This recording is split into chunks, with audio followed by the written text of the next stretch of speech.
नमस्कार सभी शिक्षार्थियों का। इस व्याख्यान का प्रतिपाद्य विषय है देश काल संबंधी कांट की अवधारणा।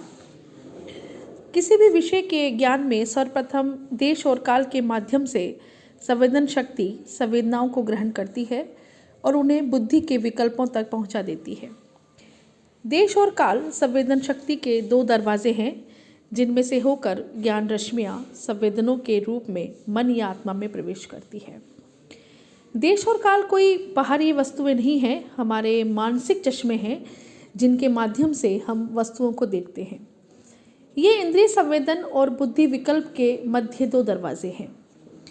इंद्रिय संवेदन इन दो दरवाजों से होते हुए बुद्धि विकल्पों तक पहुंच पाते हैं।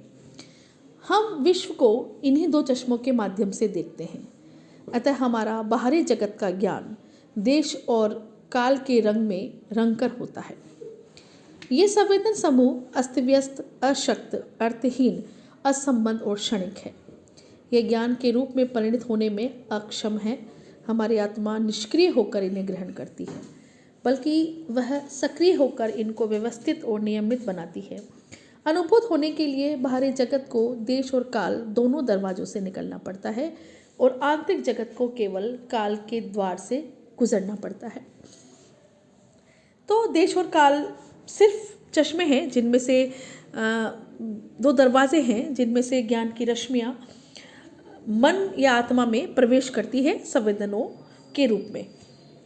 अब इसकी व्याख्या जो है कांट ने दो प्रकार से की है। दो प्रकार से इसकी व्याख्या कांट करते हैं। एक है तत्वमीमांसात्मक व्याख्या और दूसरी है इसकी अनुभवातीत व्याख्या, जिसे देश काल की अतीन्द्रिय व्याख्या भी कहते हैं। पहली व्याख्या में देश काल का स्वरूप बताया गया है और दूसरी व्याख्या द्वारा गणित विज्ञान के सार्वभौम एवं अनिवार्य प्रकथनों की व्याख्या की जाती है। इन दोनों ही प्रकार की व्याख्याओं का उल्लेख यहाँ किया जा रहा है। अब ये जो तत्व मीमांसात्मक व्याख्या है उसका हम यहाँ पर अध्ययन करते हैं। इस व्याख्या द्वारा कांट ये दिखाना चाहते हैं कि देश और काल संवेदन ग्राह्यता के प्रागनुभविक रूप हैं। यहाँ वे ये भी दिखाना चाहते हैं कि देश और काल प्रत्यय नहीं बल्कि प्रत्यक्ष हैं। इन्हें देश और काल तत्वमीमांसात्मक प्रतिपादन निम्न प्रकार से करते हैं। यानी कि इस व्याख्या द्वारा कांट ये दिखाना चाहते हैं कि जो देश और काल है वो प्रागनुभविक रूप हैं और ये प्रत्यय नहीं है बल्कि प्रत्यक्ष हैं। इसका वो प्रतिपादन किस तरह से करते हैं कि देश काल का प्रत्यय कोई प्रागनुभविक प्रत्यय नहीं है। देश काल के प्रत्यय, इसका अर्थ यह है कि देश काल के प्रत्यय अनुभव पर आधारित नहीं है बल्कि स्वयं अनुभव जो है वो देश काल के प्रत्ययों पर आधारित है।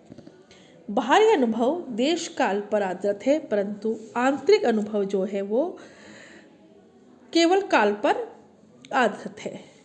यानी कि जो हमें बाहरी अनुभव होता है वो देश और काल दोनों पर आधारित है, लेकिन आंतरिक अनुभव जो है वो सिर्फ और सिर्फ काल पर निर्भर करता है।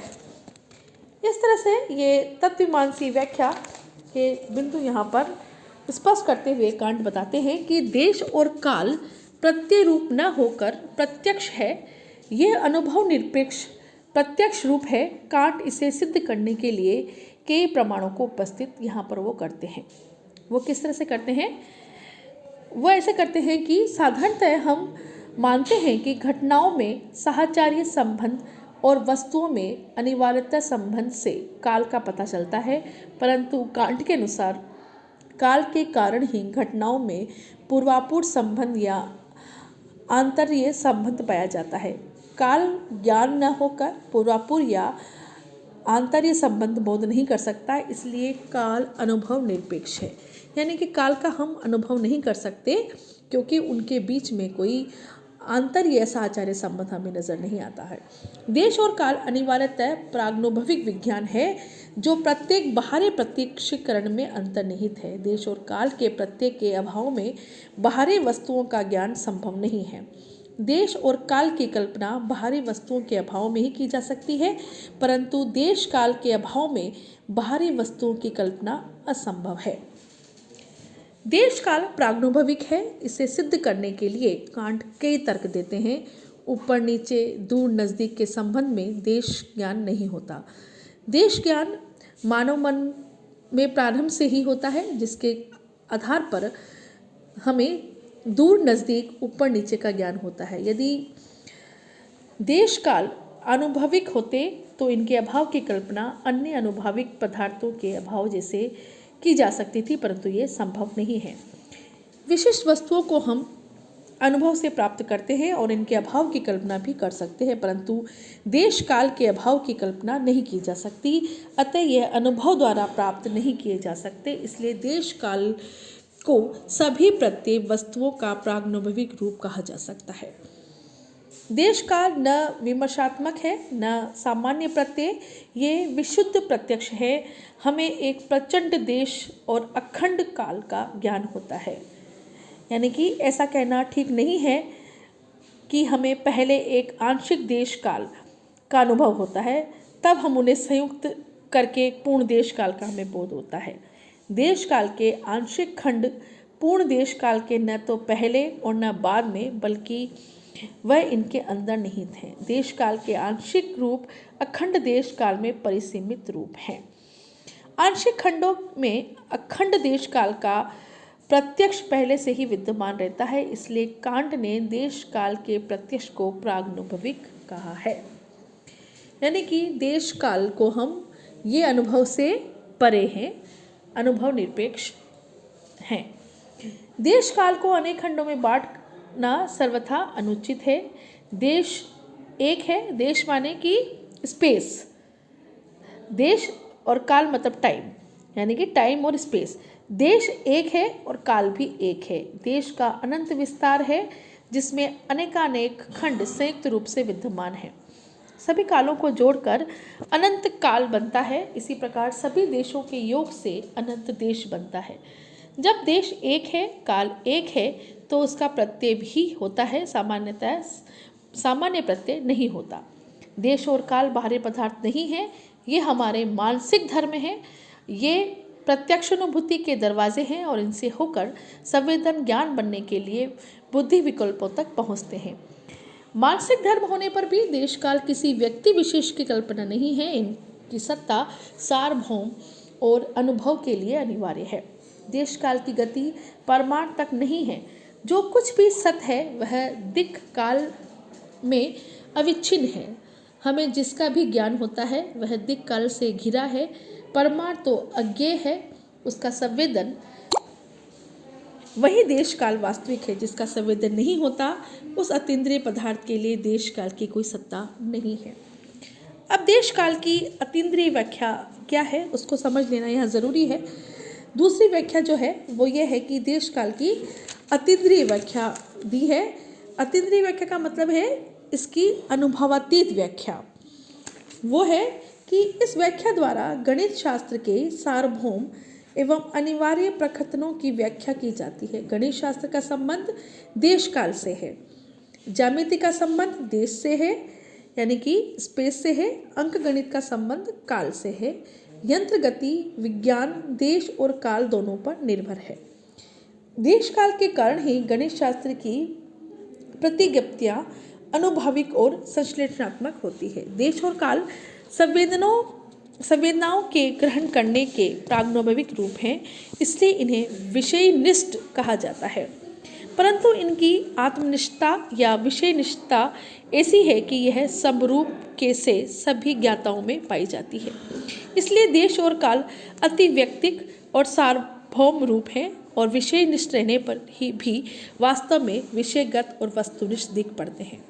कांट तथा इनके अनुयायियों के अनुसार यही वस्तुनिष्ठ है जो सभी ज्ञाताओं के लिए समरूप एवं सार्वभौम हो। कांट का कहना है कि अति इंद्रिय दृष्टि से देश और काल विषयनिष्ठ है, परंतु व्यवहारिक दृष्टि से सत्य है। इस तरह से देश और काल की दो व्याख्याएं हमारे सामने आती हैं। दोनों ही व्याख्याओं में कांट ये कहना चाहते हैं कि देश और काल के बिना हमें ज्ञान नहीं हो सकता। ज्ञान जब भी होगा वो किसी न किसी टाइम एंड स्पेस से होकर होगा। ये सिर्फ दरवाजे हैं, ये एक चश्मे हैं जिनसे हमें संवेदना हमारे सामने से निकलती है। अब इसकी आलोचना है, वो आलोचना किस तरह से है कि कांट ने देश और काल को प्रत्यक्षीकरण के प्रागैतिक रूप में सिद्ध करने का उन्होंने प्रयत्न किया है। इनका मूल रूप, उनका जो लक्ष्य है वो गणित शास्त्र में प्रागैतिक संश्लेषणात्मक निर्णयों की स्थापना करना था। कांट ने जिस उदाहरण से यह दिखाने का प्रयास किया है कि गणित शास्त्र में प्रागैतिक संश्लेषणात्मक निर्णय है, वहीं यह अस्पष्ट हो जाता है। जैसे कि 5 और 7 17, 5 और 7 12, 5 और 7 मिलाकर 12 होते हैं, एक विश्लेषणात्मक वाक्य है, परंतु कांट ने मनगढ़ंत ढंग से इसे संश्लेषणात्मक कहा है। अतः यह समस्या ही अस्पष्ट है, तो इसका समाधान संतोषप्रद किस प्रकार से होगा। कांट देश और काल को प्रागैतिक प्रत्यक्ष कहते हैं। यदि यह इंद्रियातीत हो तो फिर इसका ज्ञान किस प्रकार संभव है। अगर हम ये कहें कि देश और काल अनुभव से परे है तो फिर इनका ज्ञान कैसे होगा। यदि यह बुद्धि द्वारा ज्ञात है तो फिर ये प्रत्यक्ष न होकर प्रत्यय हो जाते हैं। प्रागैतिक प्रत्यक्ष कहकर इन्होंने देश और काल की अवधारणा स्पष्ट नहीं की है। इन त्रुटियों के बावजूद भी कांट की एक विशेष देन, यह जो देन है वह बहुत महत्वपूर्ण है। उनके अनुसार कोरे संवेदन के आधार पर वास्तविकता की खोज निरर्थक है। कोरी संवेदना होना असंभव है। इन संवेदनाओं को देश काल के साँचों में ढलकर संबंध होना अनिवार्य है। यह एक मानसिक देन कही जा सकती है। इस प्रकार से देश और काल की व्याख्या जो कांट ने की है वो काफ़ी हद तक दार्शनिक क्षेत्र में ज्ञान को समझने के लिए महत्वपूर्ण स्थान रखती है। आज के इस व्याख्यान में इतना ही। शुक्रिया।